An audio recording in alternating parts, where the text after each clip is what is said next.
오늘 이 시간 우리 주신 하나님의 말씀은 구약성경 이사야 55장 6절부터 13절까지 말씀입니다.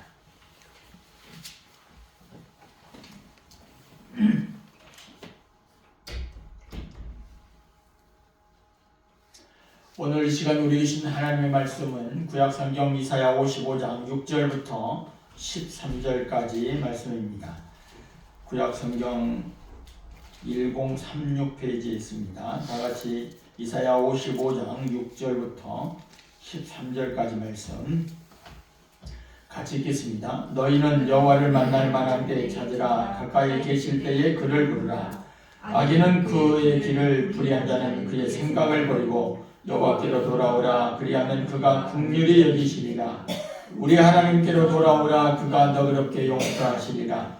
이는 내 생각이 너희의 생각과 다르며 내 길은 너희의 길과 다름이라. 여호와의 말씀이니라. 이는 하늘이 땅보다 높음같이 내 길은 너희의 길보다 높으며 내 생각은 너희의 생각보다 높음이라. 이는 비와 눈이 하늘로부터 내려서 그리로 되돌아가지 아니하고 땅을 적셔서 소출이 나게 하며 싹이 나게 하여 파종하는 자에게는 종자를 주며 먹는 자에게는 양식을 준과 같이 내 입에서 나가는 말도 이와 같이 헛되이 내게로 돌아오지 아니하고 나의 기뻐하는 뜻을 이루며 내가 보낸 일에 형통함이니라. 너희는 기쁨으로 나가며 평안히 인도함을 받을 것이요 산들과 언덕들이 너희 앞에서 노래를 발하고 들의 모든 나무가 흙을 질 것이며 잣나무는 나무가지를 대신하여 나며 화성들은 찔레를 대신하여 날 것이라. 이것이 여호와의 기념이 되며 영영한 표징이 되어 끊어지지 아니하리라. 아멘. 한 말씀 더 보겠습니다. 에베소서 4장 31절부터 32절까지 말씀입니다. 에베소서 4장 31절 32절 같이 읽겠습니다. 너희는 모든 악독과 노함과 분냄과 떠드는 것과 비방하는 것을 모든 악의와 함께 버리고 서로 친절하게 하며 불쌍히 여기며 서로 용서하기를 하나님이 그리스도 안에서 너희를 용서하심과 같이 하라. 아멘. 오늘도 예배 참석한 여러분의 하나님의 은혜와 복이 넘쳐나기를 주님의 축원합니다. 용서 사랑의 시작입니다 라는 제목으로 말씀을 전하겠습니다. 용서 사랑의 시작입니다. 앞에 보면 표가 있지요. 다 같이 읽어 시작. 용서 사랑의 시작입니다. 이게 우리 대한예수교 장로회 통합 측의 올해 2026년도 표입니다. 표. 용서라는 말을 처음에 딱 들었을 때 보면 여러분 쉽습니까? 어렵습니까? 용서한다고 하는 것은 결코 쉬운 일이 아닙니다. 사랑하는 것도 결코 쉽지가 않습니다. 그러니까 용서와 사랑이란 말은 어떻게 보면 동등선상에 있는 것을 보는데 사랑해야 용서할 수 있고 용서함으로 말미암아 사랑의 완성을 볼 수가 있습니다. 오늘 우리는 어느 때보다 눈부신 성장과 번영 속에 살아가는 것이 현실입니다. 하지만 이 이면의 마른 땅에 쩍쩍 갈라지는 것처럼 갈등과 반목으로 신음하고 있는 듯합니다. 한국 리서치의 2024년 조사에 따르면 10명 중에 8명 이상이 갈등을 겪었다고 응답을 하고 있습니다.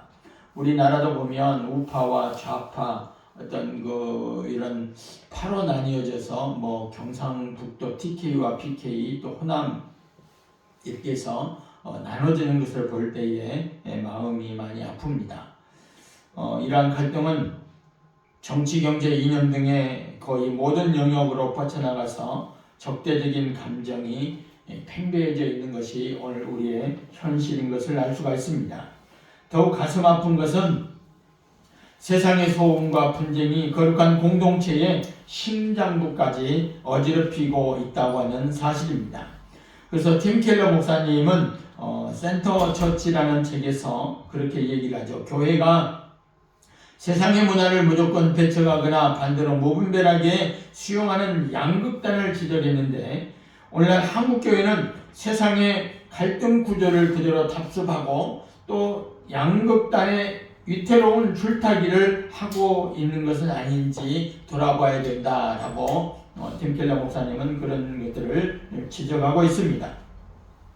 마땅히 세상의 상처를 감싸고 찢어지는 것을 있어주는 그런 화해 공동체가 되어야 될 교회가 오히려 이런데 반목과 갈등에 앞장서는 그런 종교로 전락했다고 하는 것은 우리가 기독교에 있어서 가슴 아픈 일이 아닐 수가 없습니다. 그 근본적인 원인은 뭐냐면 복음 핵심 진리인 용서와 사랑의 능력을 상실했기 때문입니다. 그래서 우리 종회에서 이번에 용서, 사랑이 시작입니다 라고 하는 그런 슬로건을 내걸고 반목과 갈등을 제거하고자 하는 그런 총회장님도 그래서 많은 임원들의 바람이 아닌가 생각을 해보는 것입니다. 그래서 오늘 본문을 통해서 우리에게 첫 번째로 교훈해주고 있는 것은 뭐냐면, 따라서 봅시다. 용서의 시작은 십자가 앞에 서야 된다. 용서의 시작은 십자가 앞에 서는 데부터서 출발을 하고 있는 것입니다. 산티아고 길에 보면은 이 도마가 그렸던 그 800km의 길 중에 있는데, 거기에 보면 크로스 필이라고 하는 그 산티아고 보면 그 길이 있다 그래요. 길이 있는데 40일 동안, 그러니까 하루에 보통 20km씩 사람들이 배낭을 메고 가는 그 길목에 높은 철탑이 하나 있습니다. 십자가의 철탑이 있는데 거기에 보면 걸었던 그 고민과 염려와 걱정과 근심을 다 그 철탑에 내려놓으면서 엉엉 울고 있는 그런 사람들의 모습을 본다라고 하는 그런 순례자들의 그런 기록을 볼 수가 있습니다. 뭐냐면 화나고 어떤 그 갈등과 반목과 그런 화해하지 못하는 그런 모든 것들이 걸으면서 계속 생각을 하는 거죠. 그래서 어느덧 그 1500m의 고지에 가장 높은 그 지대에 철탑이 내려져 있는데, 세워져 있는데, 거기에 보면 자기가 사랑했던 그런 사진이나 떠나보냈던 그 자식의 사진이라든가 어떤 아꼈던 돌멩이라든가 이런 것들을 다 내려놓으면서 거기서 엉엉 울고 있는 순례자들의 모습을 발견할 수가 있다고 하는 거죠. 그래서 거기는 용서하지 못하고 반목했던 그런 모든 것들을 다 내려놓는 십자가 앞에서 서는 그런 모습들을 본다고 하는 것입니다. 오늘 본문의 이사야 선지자는 악인은 그 얘기를 불의한다는 그의 생각을 버리고 여호와께로 돌아오라, 그렇게 이사야 선지자는 선포하고 있는 것입니다. 이 말씀은 뭐냐면 삶의 방향을 전환하는 회개를 촉구하는 말씀입니다. 그동안 내가 옳다고 걸어왔던 그 길, 나의 경험과 기준으로 쌓아올린 생각의 벽에 허물고 하나님의 거룩한 뜻 앞에서 나아가는 전인격적인 회복을 선언하고 있다고 하는 그런 말씀이죠. 이 말씀에서 우리의 심장을 뛰게 하는 단어가 있습니다. 그 단어는 너그럽게 라고 하는 그런 표현입니다. 히브리어 원어의 의미에 보면 이는 단순히 관대한 정도의 의미를 뛰어넘어서서 풍성하게 차고 넘치도록 용서하는 하나님의 사랑을 말씀하고 있는 것입니다.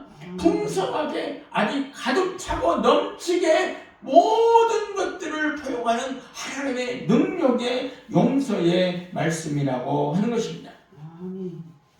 이 표현은 마치 가뭄에 갈라진 논에 하늘에 폭포수가 쏟아져서 모든 것을 적시고도 남는 것처럼 우리의 죄가 아무리 주홍 같을지라도 그 모든 것을 깨끗하게 씻어내기에 충분하고도 남음이 있는 하나님의 놀라운 용서의 말씀임을 말씀하고 있는 것입니다. 이것이 바로 하나님의 용서가 주는 이미지인 것입니다. 21세기 철학자 칼 바르트는 하나님의 용서는 인간의 조건이나 자격에 근거한 반응이 아니라 하나님의 절대적이고 주권적인 은혜의 행위라고 설명을 하고 있습니다. 이 말씀은 뭐냐면 우리가 누군가를 용서하는 것은 내가 용서하기로 결심한 그 차원이 아니라 하나님께서 이미 나를 용서하셨다라는 믿음의 응답이라고 하는 것입니다. 그러기에 우리가 할 수 있는 것은 그저 압도적인 하나님의 은혜 앞에 두 손 들고 그냥 나아가기만 하면 되는 것입니다. 그리고 하나님의 용서를 나의 용서로 받아들이는 것입니다. 그러므로 우리는 십자가 앞에 나아가야 되는 것입니다. 십자가 앞에 바로 서야 우리가 용서할 수 있고 그 용서의 믿음의 결단의 행위가 우리를 통하여 용서함을 받는 그런 믿음의 확신으로 다가오는 줄로 믿습니다.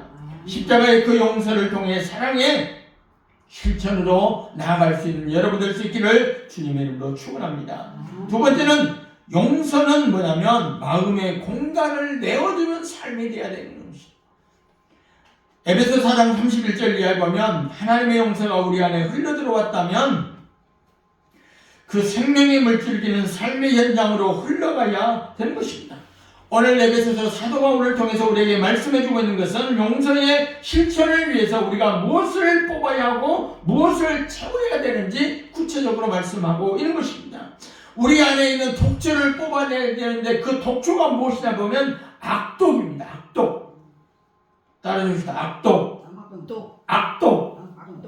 노함, 분냄, 떠드는 거, 비방하는 거, 이런 모든 것들을 악의를 우리는 몸에서 뽑아내야 되는 것입니다.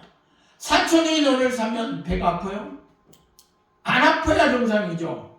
축하하고 격려하고 같이 기뻐해 줘야 되는데 사람들은 부모들끼리 만나서 자식 자랑하면 그래 너 잘났다. 그러는 것이 오늘 사람의 그런 본능에서 나오는 마음이죠. 아우 서울대 들어가서 아우 잘했네 얼마나 뒷바라지라고 고생해서 그렇게 나와야 되는데 시기를 하는 거죠. 돈을 내는 거죠. 이런 공동체를 파괴하는 치명적인 독소입니다. 독소. 그러니까 이 독소를 뽑아내 버려야 되는 것입니다. 그리고 그 독소를 뽑아내는 자리에 사도 바울은 친절과 불쌍히 여김이라고 하는 약초를 심기를 오늘 말씀을 통해서 권면하고 있는 것입니다. 여기에서 보면 불쌍히 여긴다라고 하는 것은 상대의 아픔을 나의 아픔으로 느끼고 그의 연약한 처지를 같이 헤아리는 마음이 있어야 되는 것입니다. 미로슬로브 볼프라고 하는 사람은 배제와 포용이라는 책에서 그렇게 얘기를 하죠. 진정한 용서는 나에게 상처된 가해자를 내 삶에서 지워버리는 배제가 아니라 그를 통해 내 안에 기꺼이 공간을 만들어주는 행위라고 역설을 하고 있습니다. 나의 그냥 악독과 분쟁과 모두 뽑아낸 그 자리에서 그러니까 어떤 용서는 그냥 용서로 끝나는 게 아니라 그 사람의 마음의 빈 공간을 채워주는 그런 행위로 공간을 만들어주는 행위로 역설하고 있다고 하는 거죠. 나를 향해 창을 던진 사람을 복수의 대상으로 보지 않고 하나님의 치유와 긍휼이 필요한 상처 입은 존재로 바라봐야 된다 하는 거죠. 내 마음의 한자를 내어주는 그런 외적인 결단이 바로 불쌍한 마음이라고 말씀하고 있습니다. 이것이 바로 용서의 구체적인 실천이라고 하는 것입니다. 간절히 바라기는 마음의 공간을 만들어주는 결단을 통해 용서와 사랑을 구체적으로 실천하는 은혜가 있기를 주님은 축원합니다. 세 번째는 용서의 완성은 그리스도의 십자가를 본받을 때 가능한 것입니다. 오늘 32절 중간에 보면 마지막 구절에 보면 용서의 삶은 완성할 수 있는 모든 동료와 기준이 압축되어 있는데 이 중요한 핵심의 기준은 하나님께서 용서하신 것 같이 하라는 거죠. 스티븐 첼이라고 하는 사람은 용서라고 하는 고통이라는 그 책에서 뭐라고 기록하냐면 인간의 용서와 하나님의 용서는 다르다라고 그렇게 이야기를 하죠. 우리는 하나님처럼 완전하게 용서할 수는 없지만 그래도 너희는 용서하는 마음을 갖도록 노력해야 된다라고 하는 거죠. 여러분, 용서하는 마음이 갖도록 우리는 노력을 해야 되는 것입니다. 아무것도 하지 않으면 아무 일도 일어나지 않습니다. 톰 라이트라고 하는 사람은 그런 얘기를 해요. 그리스도인의 용서를 하나님의 나라의 현재적 실현이라는 관점에서 설명하고 있습니다. 우리가 서로를 용서할 때 그것은 단순히 과거의 잘못을 덮어주는 행위를 넘어서 이 땅의 하나님의 나라의 새로운 질서, 즉 화해와 생명의 질서를 가져오는 예언자적인 행위로 살아라, 그렇게 말씀하고 있는 것입니다. 십자가는 악에 대한 하나님의 궁극적인 승리이지만 용서를 통한 새로운 창조의 시작점이었다라고 하는 것입니다. 그러니까 우리가 오늘 시간도 예배드리고 하나님을 경배하고 찬양하는 것은 뭐냐면 하나님이 죄인들을 구원하신 그 구원에 용서하는 그 사랑으로 나아가야 된다라고 하는 것입니다. 그리스도께서 하신 것 같이 용서할 때 우리는 이 위대한 하나님의 나라의 건설을 동참하는 청지기가 될 수 있는 줄로 믿습니다. 상대방이 먼저 사과하기를, 그가 변화되기를 기다리는 것은 세상의 방식입니다. 그리스도의 방식은 뭐냐면 내가 먼저 다가가서 용서의 손을 내미는 것이 오늘 그리스도인의 삶인 줄로 믿습니다. 이것은 결코 쉬운 일이 아닙니다. 쉽겠어요, 그게? 자존심을 낮춰야 되지요. 내 마음을 내려놓아야 되죠. 십자가에 박히는 고통에 그런 따를 수도 있죠. 이 길은 쉽지는 않지만 나의 모든 것을 십자가 앞에 내려놓았을 때에 완성으로 나아가는 것입니다. 우리가 이 십자가의 길을 선택할 때, 예수님의 용서의 삶을 따르기로 결심할 때 비로소 미움의 사슬에서 벗어나게 되고 참된 자유를 경험하게 될 줄 믿습니다. 그래야 우리 공동체가 세상에 감당할 수 없는 사랑과 생명의 공동체가 되어지는 것입니다.